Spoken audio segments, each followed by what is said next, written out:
A light at the end of the tunnel. We end as we began, with a map. You've been so busy focusing on Antarctica and all the lies of the satanic cabal that you forgot to examine the location that brought you here in the first place.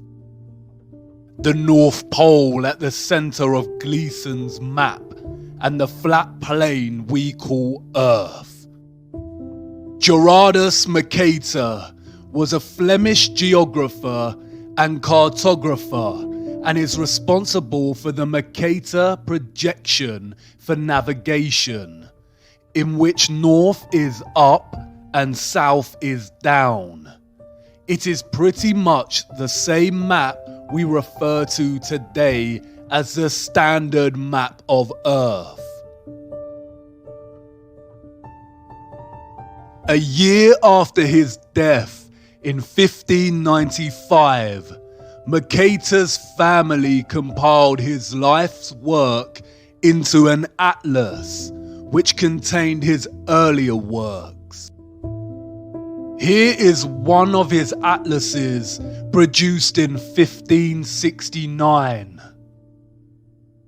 The map's polar extremities of north and south are represented by huge bodies of land. In panel 13, a more detailed look of the North Pole or the Arctic is provided. It shows a quasi-circular body of land at the North Pole, separated into 4 quadrant continents, with what appears to be an island in the middle. Mercator's 1595 world map presents this Arctic region in more detail. The body of land or rock in the center of these 4 quadrant continents here is called Rupes Nigra, which translates to black rock. The official historians of the world tell us that Mercator's vision and influence came from the text Inventio Fortunata, a conveniently lost book containing a description of the North Pole as a mountain surrounded by a giant whirlpool and 4 continents, with 4 directional rivers. Historians date the book to being created in the late 14th century and tell us that no pages or extracts of the lost book have ever been discovered. There are a vast amount of maps from this era, from all different cultures, that depict the North Pole in a similar way.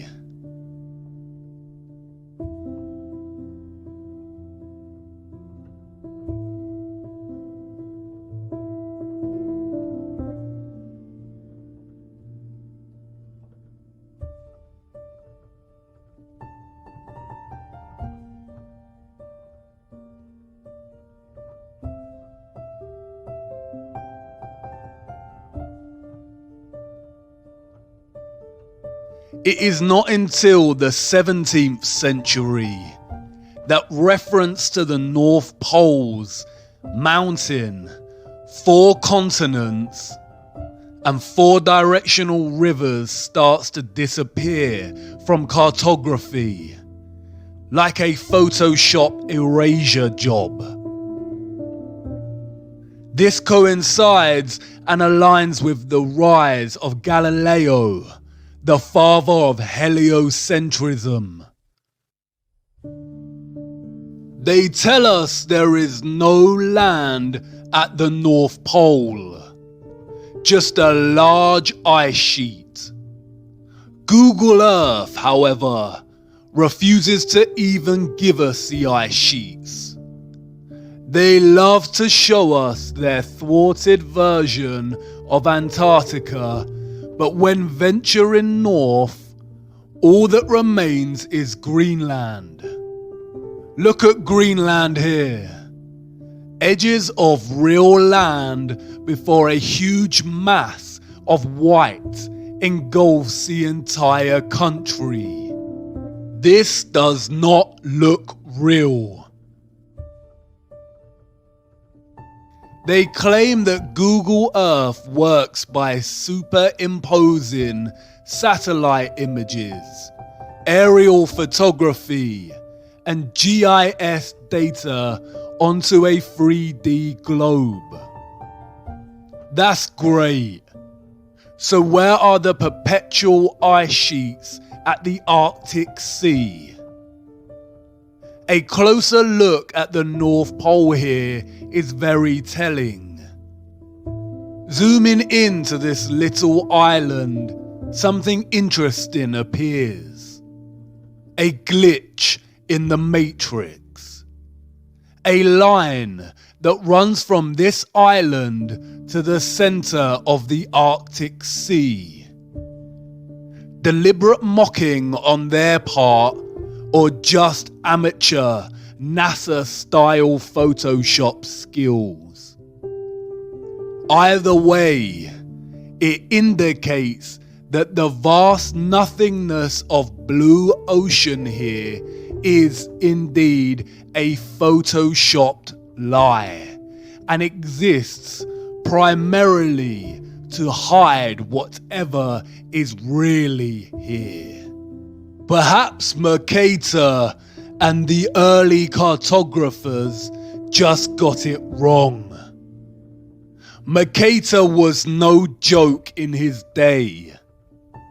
His maps were not merely fantastical creations of the world as he dreamed up and saw fit. He was known for his meticulous accuracy, and, as stated earlier, he later developed the Mercator projection, which is still used today for navigation. The Invencio Fortunata is lost and has never been found in its entirety or extract.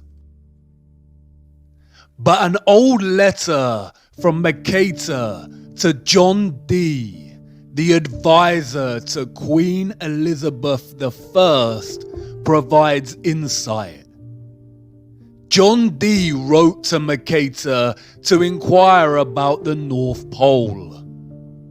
In his reply, Mercator paraphrased the Invencio Fortunata and provided a description of the region. In the midst of the four countries is a whirlpool, into which there empty these four enduring seas, which divide the north, and the water rushes round and descends into the earth just as if one were pouring it through a filter funnel. It is 4 degrees wide on every side of the pole. That is to say, 8 degrees altogether, except that right under the pole there lies a bare rock in the midst of the sea. Its circumference is almost 33 French miles, and it is all of magnetic stone, and is as high as the clouds. It is black and glistening. In Johann Ruysch's 1508 map, the North Pole is represented in a similar manner, and the map's legend states, "It is written in the Book of the Fortunata, under the Arctic Pole there is a high magnetic rock, 33 German miles in circumference. A surging sea surrounds this rock as if the water were discharged downward from a vase through an opening to 4 mouths below. Around are islands, of which 2 are inhabited. Here the ship's compass loses its property, and no vessel with iron on board is able to get away. A magnetic rock or mountain at the center, at the North Pole, with the northern star Polaris fixed right above, unchanging, while the rest of the stars and constellations in the firmament revolve around it. Could the source of all magnetism and electromagnetism on Earth emanate from this magnetic mountain? It is an undisputable fact that compasses point north. But the satanic cabal tell us that the Earth is a spinning globe with 2 magnetic poles, the north and the south. Yet no matter how far we go south, the compass's needle never shifts and begins pointing south. It always points north. Is the north's magnetic pole just stronger than the south's and able to overpower it no matter how south you go? Or is somebody lying? And what about this whirlpool? The vortex at the center? Do the oceans really collect through 4 rivers and descend into the earth itself like a funnel or a vase? Would that even be possible? Do you remember what happened to water in the bowl with the magnet? Water is diamagnetic. It would certainly resist a large magnetic mountain. Is the North Pole really Earth's very own rabbit hole? And again, if this were true, why lie? It's entirely possible to let people know about this mountain and whirlpool and make it compatible with their satanic heliocentric model. The rabbit hole goes a lot deeper than you realize. It's hard to imagine a bigger secret than flat Earth itself, the firmament, the giant trees and quarried land. But there is one. It could very well perhaps be the most satanic lie of them all, just perhaps. As always, the clues are hiding in plain sight, in the symbolism, in the mythology, the language, the metaphors, the movies, waiting patiently to be discovered. If we were to take them at their word and believe that Mercator and other renowned cartographers of the time were just influenced by a now missing book, the journey would end here. But by now, we know better than that. History is a corruption. The truth has been shattered, fragmented, mythologized, and scattered. All cultures throughout time have spoken of an ancient and sacred land. The ancient Greeks called this place Hyperborea, a land of perpetual sun.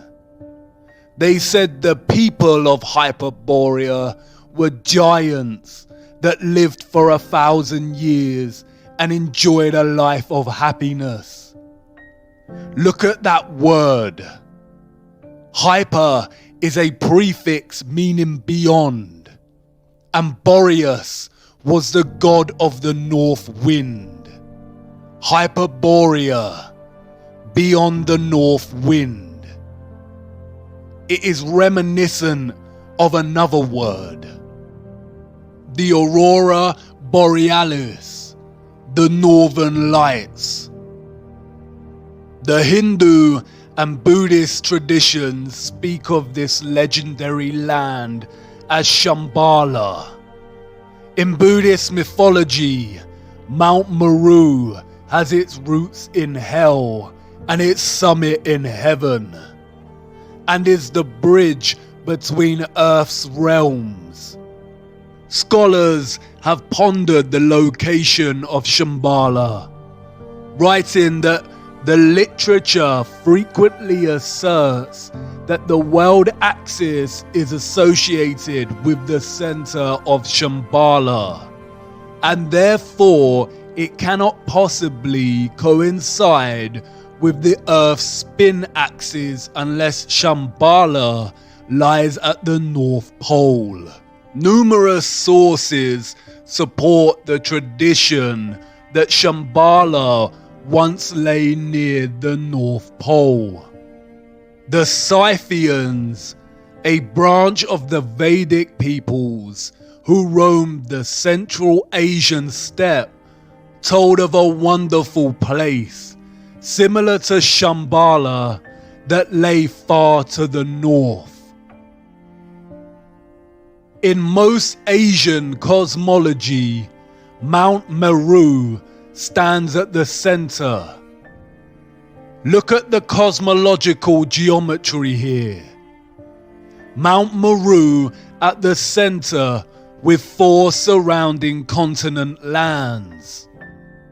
In the fountain source of occultism, Paraka writes, this spot is the summit of what in the Hindu Puranas is called Shvetadvipa, Mount Meru, or Sumeru. It is the North Pole of the Earth. It is the mystical North Pole. The Japanese spoke of the island of the congealed drop, which was placed at the North Pole. The Vedics called this land Paradisha. Ewaranon in The King of the World writes, according to the Vedas text and the Persian Avesta, Paradisha was literally located in the sense of the word at the pole.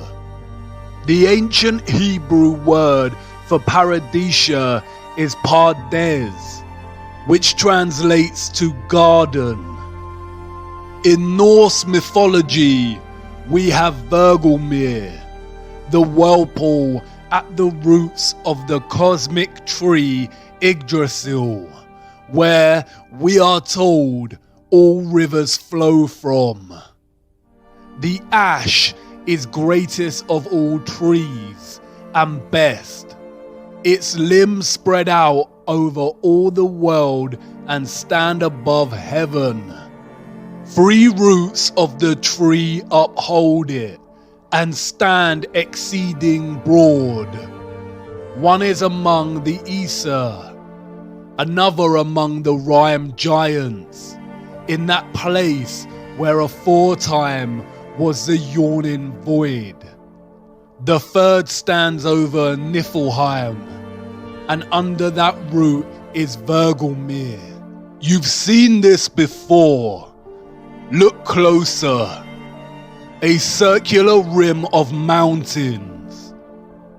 Perhaps at first mistaken for the Antarctic ice ring. But compared to Mercator's 4 continents, surrounding Rupes Nigra, a circular rim of mountains. In the Bible, this land is called the Garden of Eden. In the middle of the garden were the tree of life and the tree of knowledge of good and evil.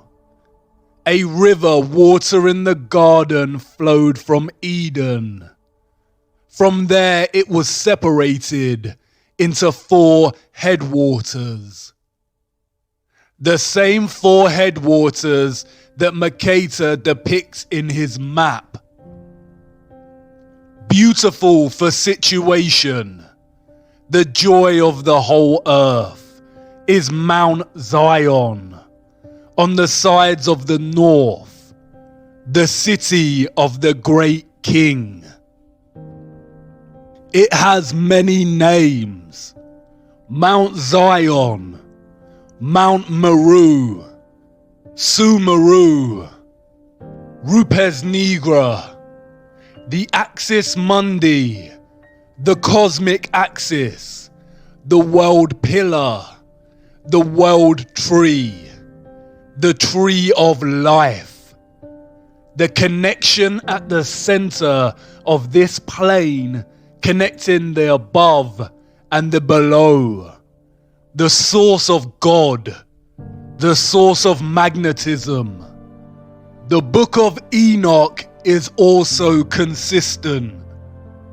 And from there, I went to the middle of the earth and saw a blessed, well-watered place, which had branches which remained alive and sprouted from a tree which had been cut down.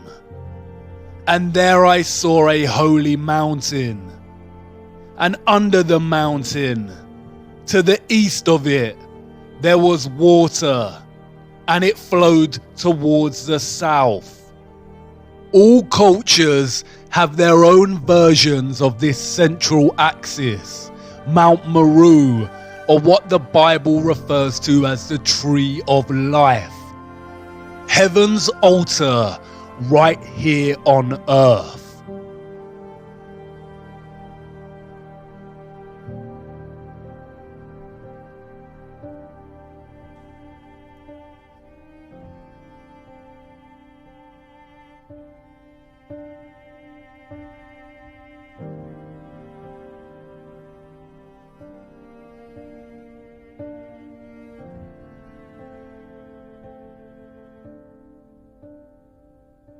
William D. Warren in Paradise Found states, "Is anywhere in the temple of nature there was to be an altar, it could only be here."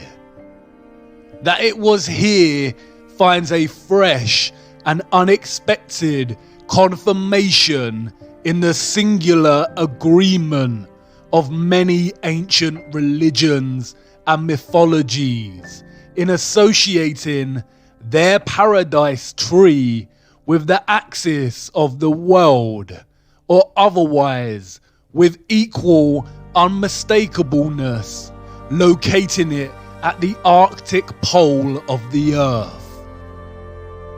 The North Pole is truly the land of 1,000 names.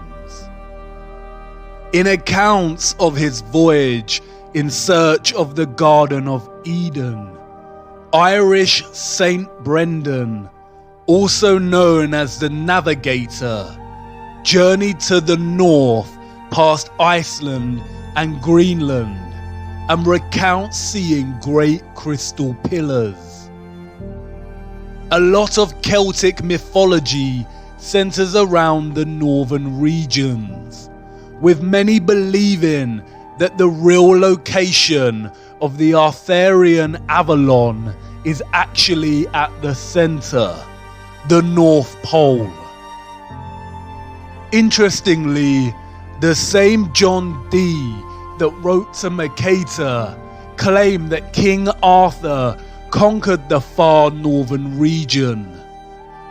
According to John Dee, another missing text, the Gestae Arthuri apparently contained an account of Arthur's expedition to the North Pole.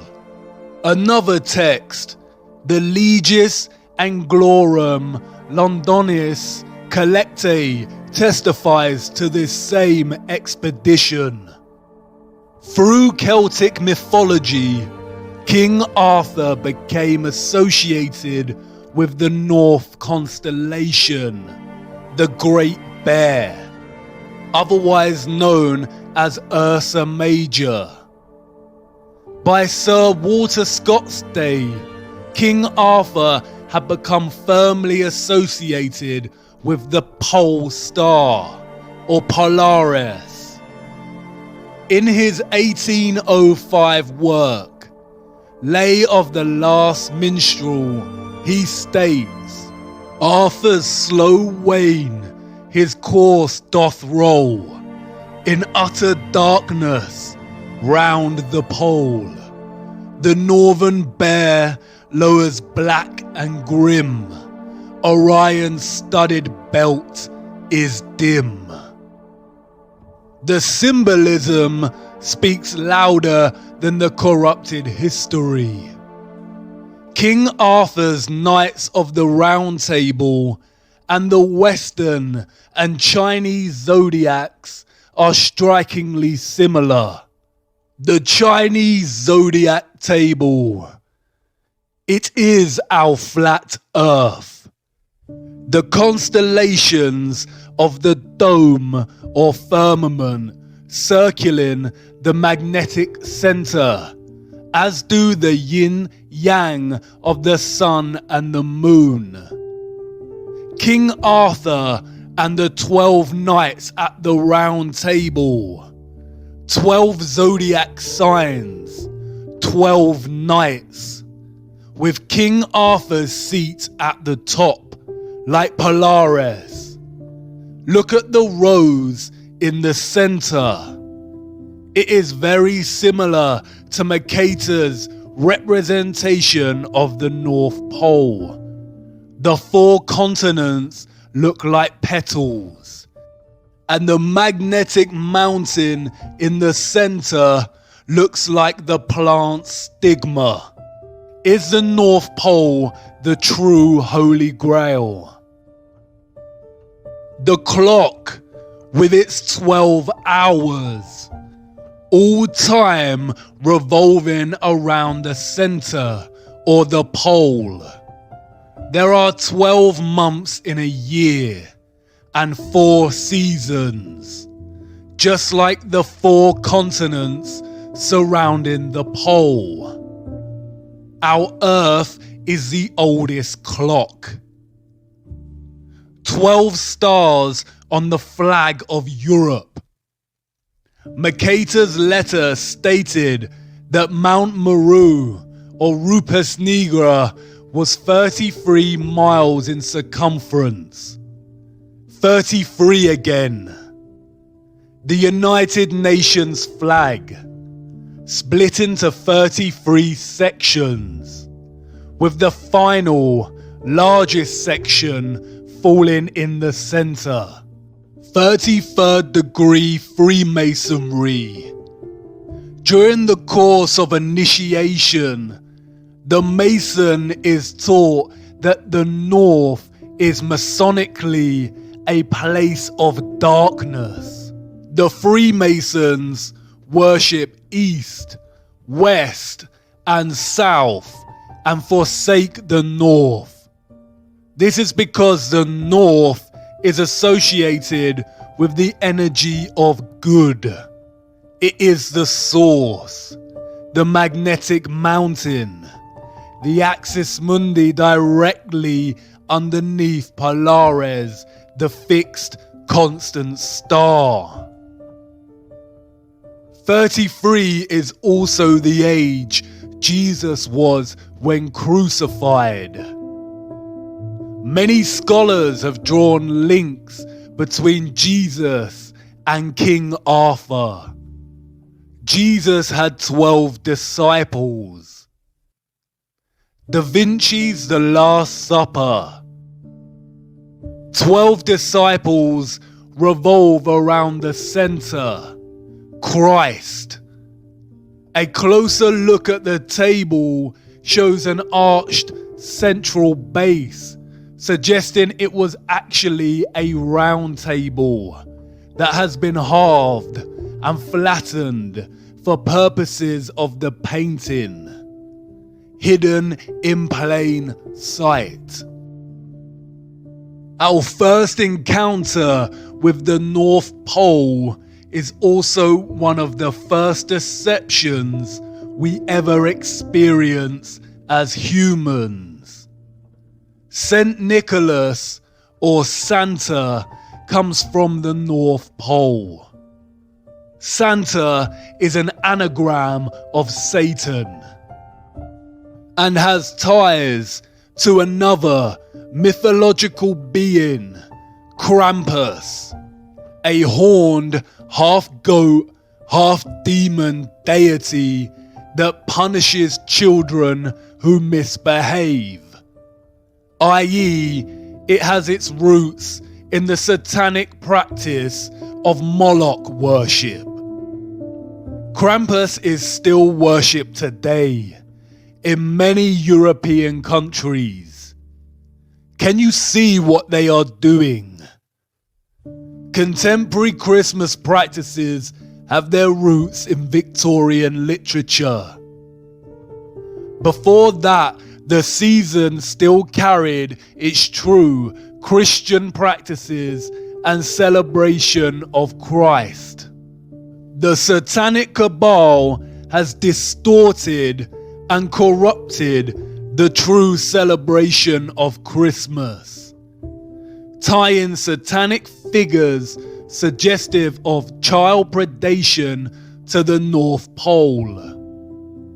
As we grow up and find out Santa is a lie, we never give the North Pole another thought. It is the location of our first disillusion, our first painful truth. We are programmed to deliberately lose our sense of wonder for the North Pole. This usually coincides with the same time that we begin our heliocentric indoctrination at school. Christmas is a celebration of the birth of Christ, a celebration of the source, of God. That's why we put up Christmas trees. The Christmas tree is Mount Meru, the Rupus Nigra, the tree of life, and the star on top is Polaris, the fixed star in the firmament. Humanity has collectively forgotten this.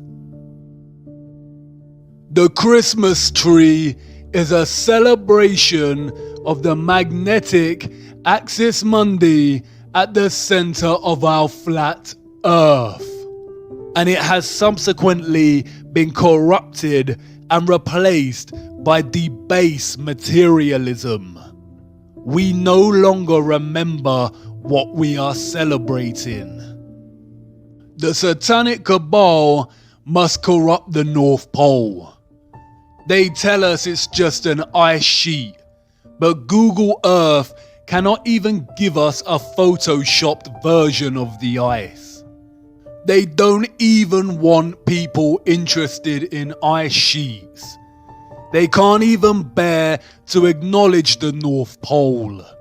It is against their satanic religion. Hollywood movies always contain things hidden in plain sight. But there are a select few of these movies that are highly satanic and Masonic. The Truman Show is a metaphor for our programmed deception living under the dome. Rosemary's Baby, Monsters Inc., and Eyes Wide Shut all depict the elite cult of Satanism and the practices of Moloch, child sacrifice, and adrenochrome harvesting. The Matrix is an obvious metaphor of humanity's slave status. The Matrix itself being the programmed deception cast upon humanity, who have no clue to the true nature of their reality.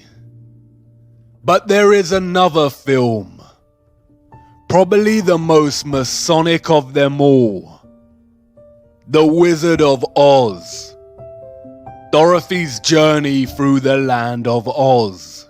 Notice the red shoes. Do you remember what Macaulay Culkin said about the red shoes?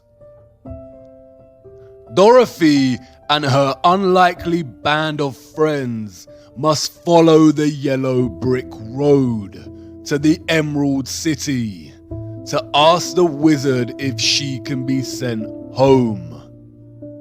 The author, Lyman Frank Baum, developed maps for his land of Oz. Does this remind you of something?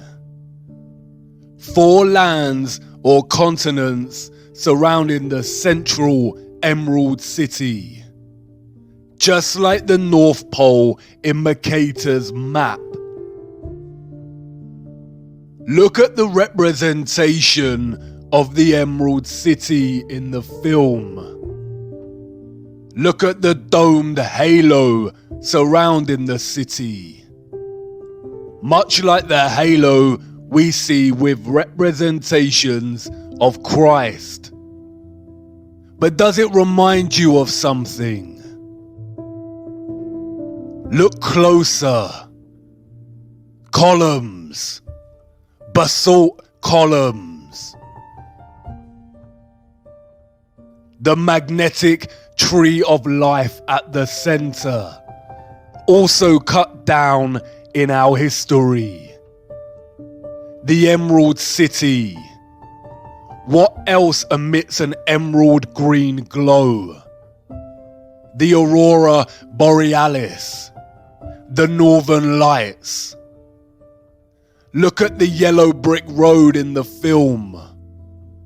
A swirl to the center. A whirlpool of sorts.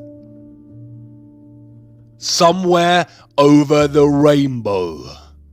The rainbow again. The Bifrost Bridge from Norse mythology. A path between heaven and earth. Between Midgard and Asgard. Bifrost means the swaying road to heaven. In Islam, it is called Al-Sirah, the narrow bridge people must pass in order to enter paradise. Look at the ancient Siam city in Thailand. This is supposed to be a recreation of Sumeru Mountain.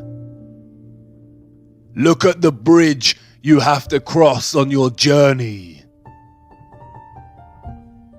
And what about the whirlpool at the center? Mercator described it as a filter funnel. Norse mythology labels it as Vergelmir, or the world's well.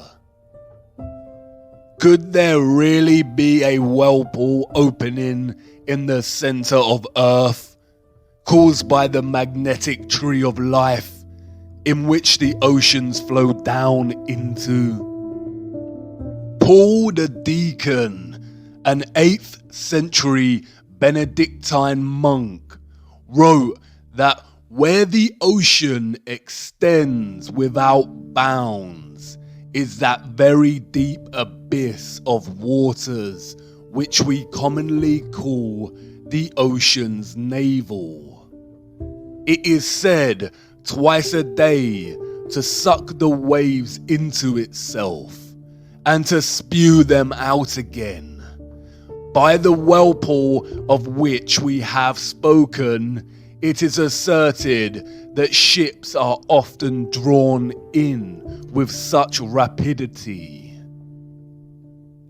Gerald of Wales, royal clerk to King Henry II, wrote, "Not far from the islands towards the north, there is an astonishing whirlpool in the sea, towards which there is a set current of the waves from all quarters, until, pouring themselves into nature's secret recesses, they are swallowed up as if it were in the abyss." In the Historia Norwegiae, an anonymous 12th century Norwegian monk describes the exact same phenomenon. The greatest of all whirlpools is to be found there, which engulfs the strongest ships. There is a very deep abyss in the earth itself, and alongside it are open-mouthed caverns containing winds. These winds draw to them the waters of the sea through hidden passages in the earth. They shut them up in the vaults of the abyss. The powerful source of magnetism offers some suggestion as to how this central vortex on Earth actually works. Not only is water diamagnetic and will resist gaining proximity to a magnetic mountain, creating an opening, but also a powerful magnetic source and a powerful central axis mundi would generate a strong electromagnetic field or electromagnetic stream. This takes the form of a toroidal electromagnetic field. Even in their heliocentric lie, they acknowledge that the Earth's magnetic field is toroidal, or shaped like a torus. The name Mercator or Mercator produces the 7-letter anagram creator or creator, tor, toroidal or torus. The source of the toroidal magnetic field lies at the center, or the bull's eye, the bull, the torus. Do you see how they have corrupted the torus by making it synonymous with the horned animal? The toroidal electromagnetic field is a stream of all vibration, frequency, and energy on our flat plane. A constant dance of the above and the below, with our earthly plane in the center. The toroidal field draws the oceans in at the central axis mundi vortex.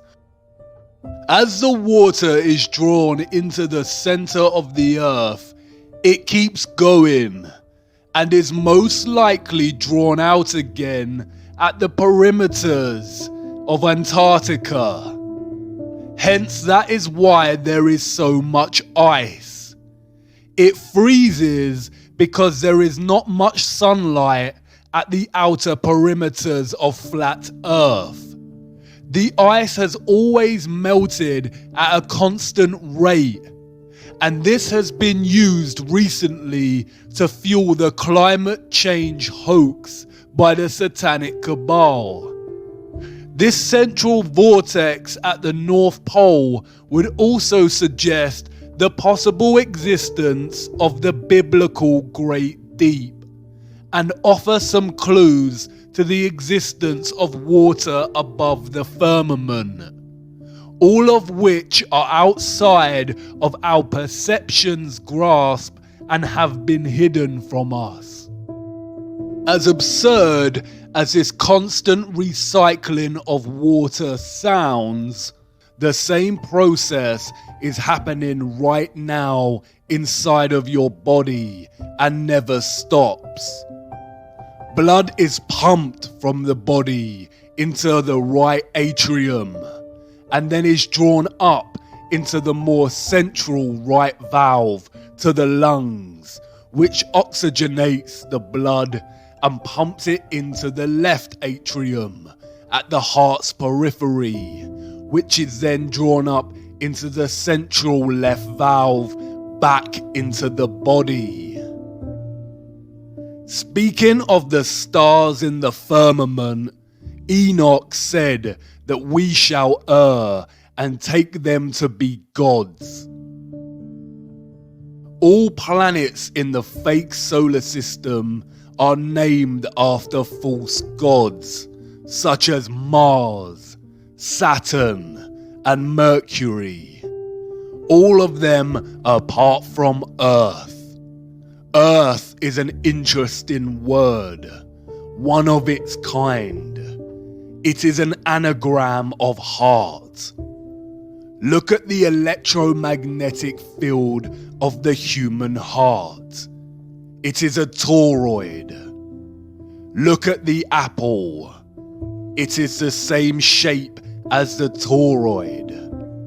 What fruit did Satan tempt Eve with in the garden, the center of the earth?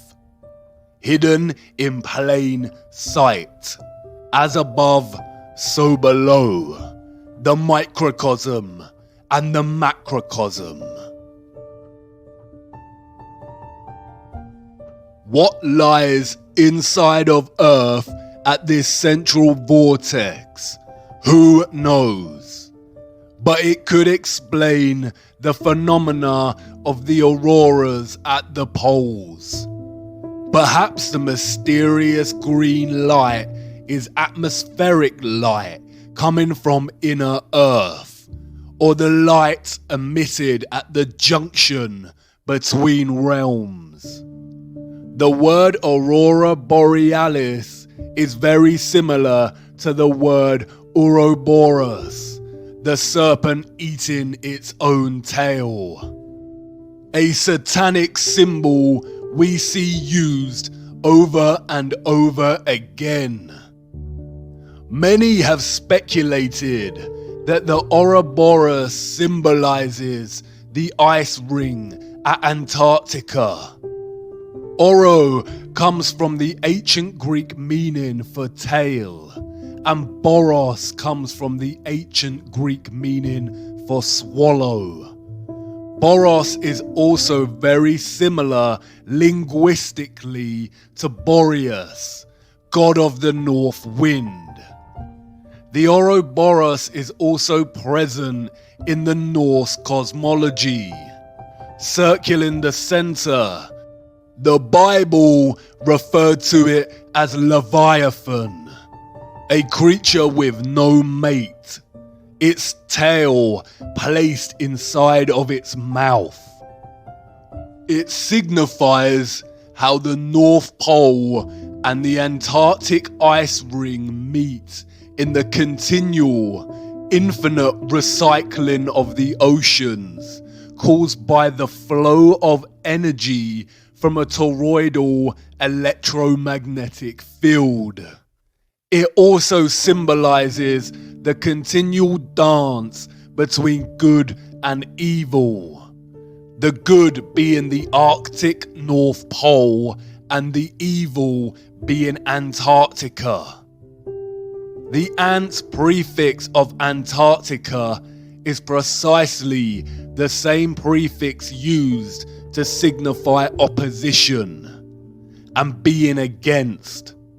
The Arctic is Christ, and Antarctica is the Antichrist. So many of the satanic elite are obsessed with Antarctica. In the mythologies, It is only the pure of heart that can enter the North Pole Center, Hyperborea, the Emerald City, the Garden of Eden.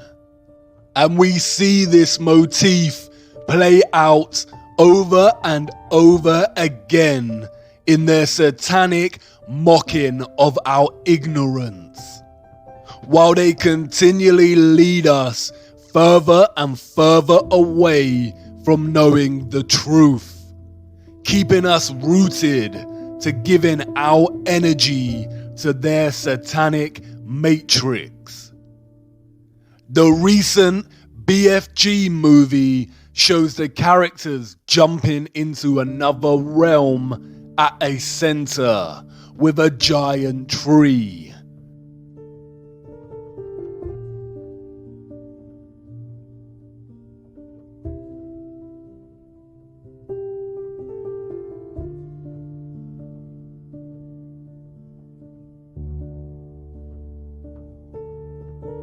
Notice the aurora. Stephen King's The Dark Tower series places the magnetic Mount Meru, the Rupes Nigra, in the center. Notice the familiar map and the Arthur Rose. Look at a clip from the film. It's a map. My father showed me a map like this once. Inside the circle is your world and my world. Many others. No one knows how many. The Dark Tower stands at the center of all things. And it stood there from the beginning of time. And it sends out powerful energy. Interestingly, Stephen King also wrote another novel about life under the dome.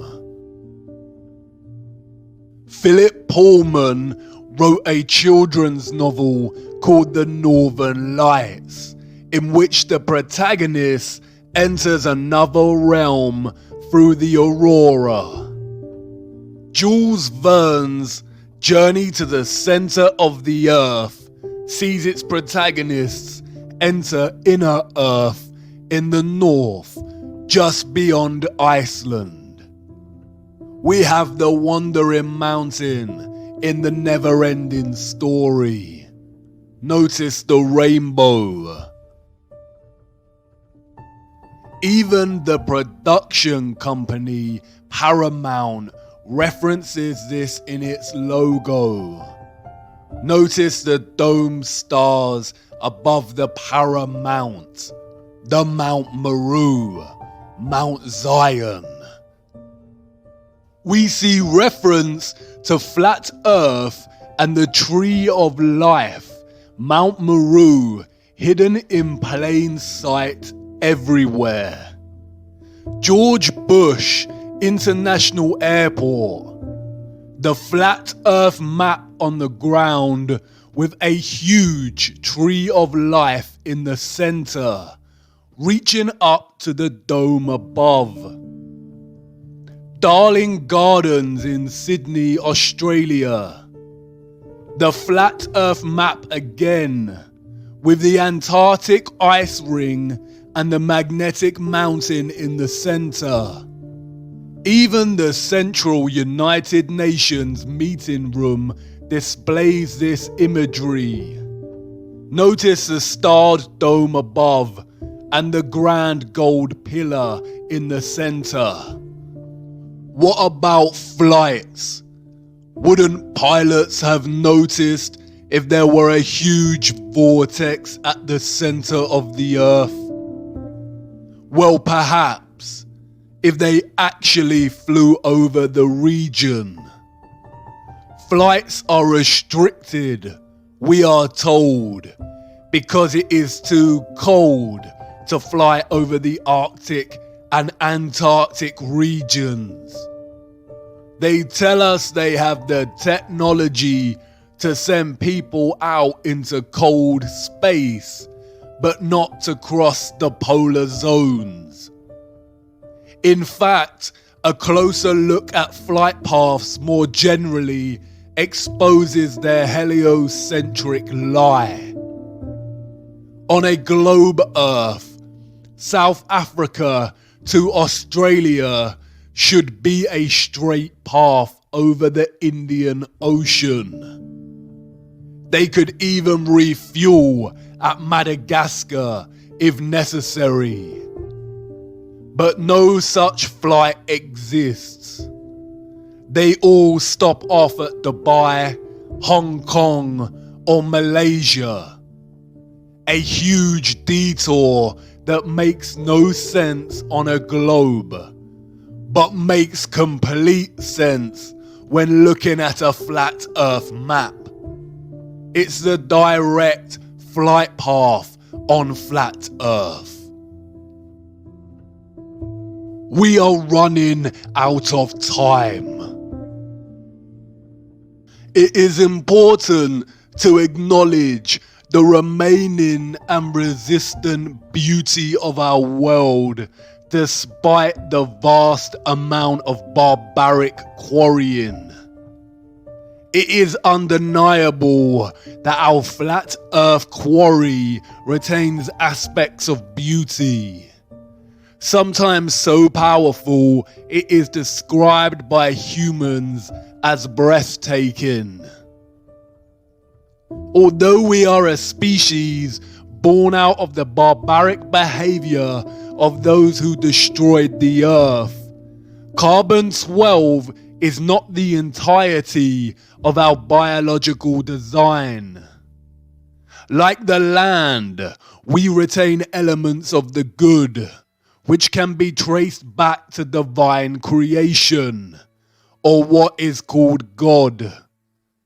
Whether you view God as a being, vibration and magnetism itself, or something else does not matter. God is the source, the intelligence that designs and creates. Hexagonal efficiency is just one geometric design found in living organic matter. There is a sequence and ratio underpinning all geometric shapes, life, and matter itself. These are the Fibonacci sequence and the golden ratio. The Fibonacci sequence, the mathematical sequence of adding the last two numbers that came before, starting with 1.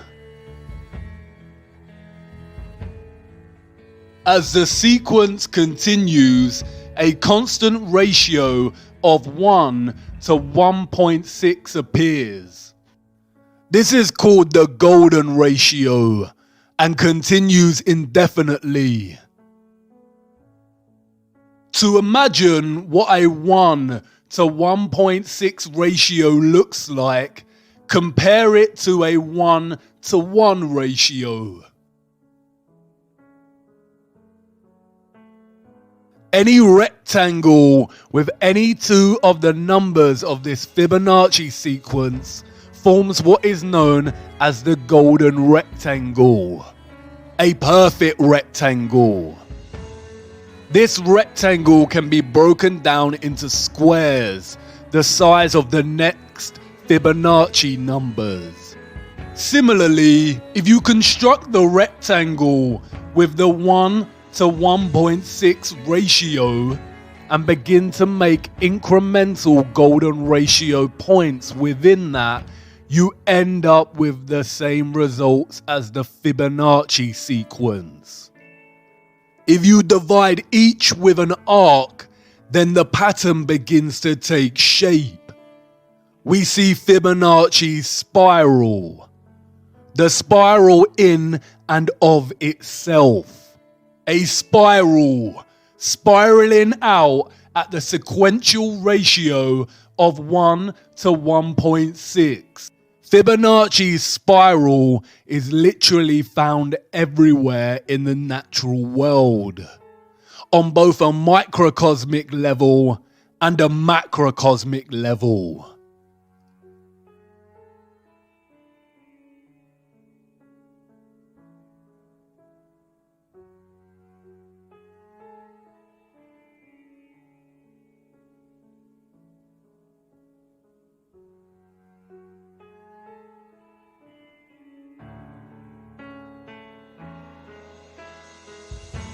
It is the blueprint of all creation.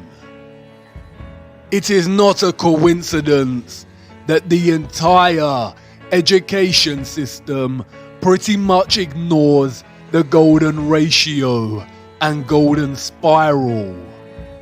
We are not taught about this because the inevitable conclusion of understanding the omnipresence of this ratio is to acknowledge intelligent design and creation.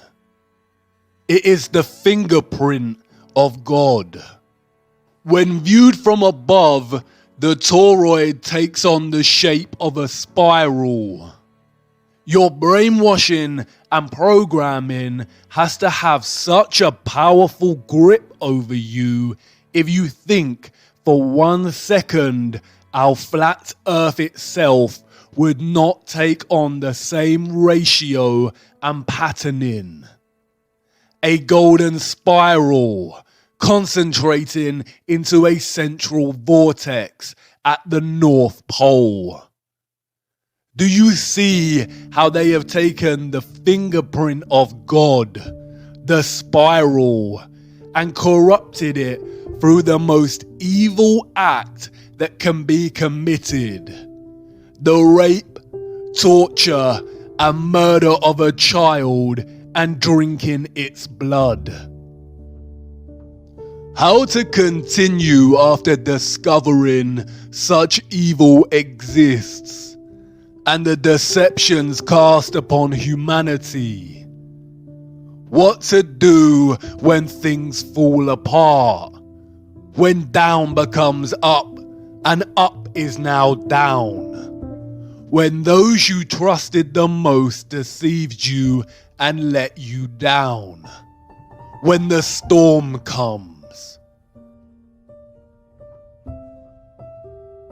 Center yourself. Return to the center, and not in the way they tell you. There is a reason the satanic cabal pushes things like meditation and want you to participate in blind positivity. There is a reason that most organizations now subscribe to this narrative and ask you to attend to your well-being.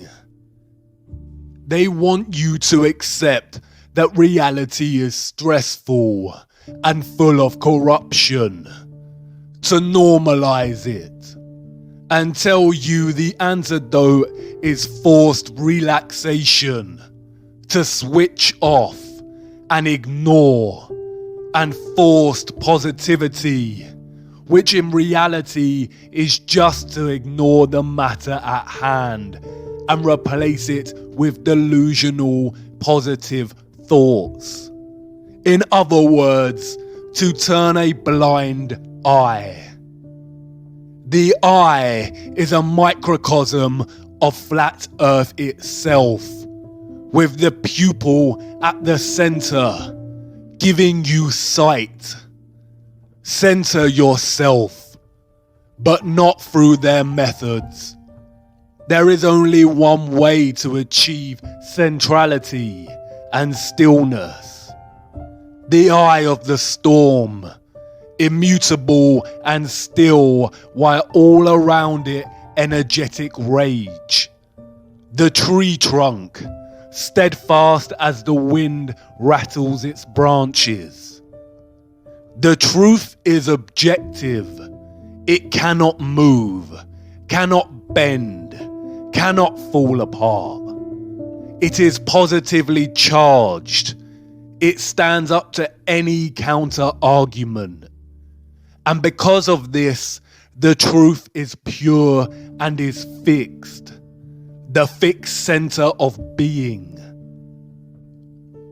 Put on the full armor of God so that you can take your stand against the devil's schemes.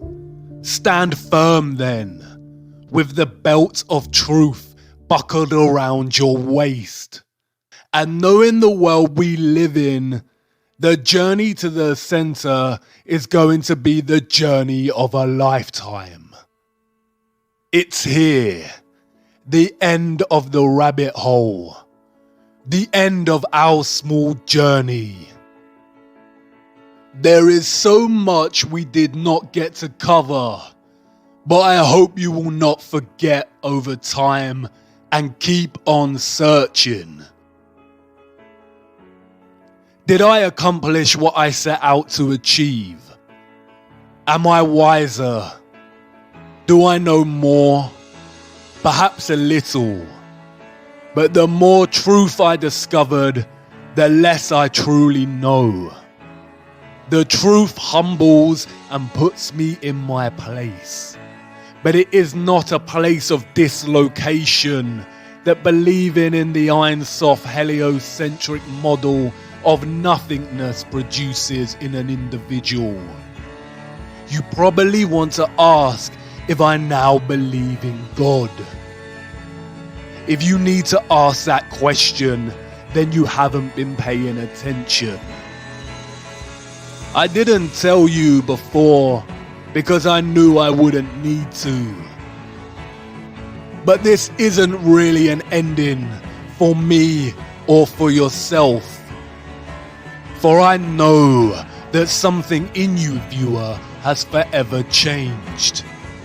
Whether it's your entire perspective of the earth, or just a small fraction of something that may nag at you during the late nights when sleep doesn't come. This isn't goodbye, and this is not an exit. It's actually the beginning. You're not really leaving the rabbit hole. You cannot leave the rabbit hole now. You've seen too much. The road doesn't end here.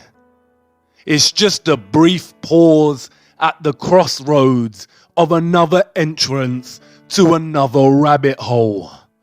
The journey of a lifetime. And who knows where it will lead you, viewer. But let's hope it's closer to the center.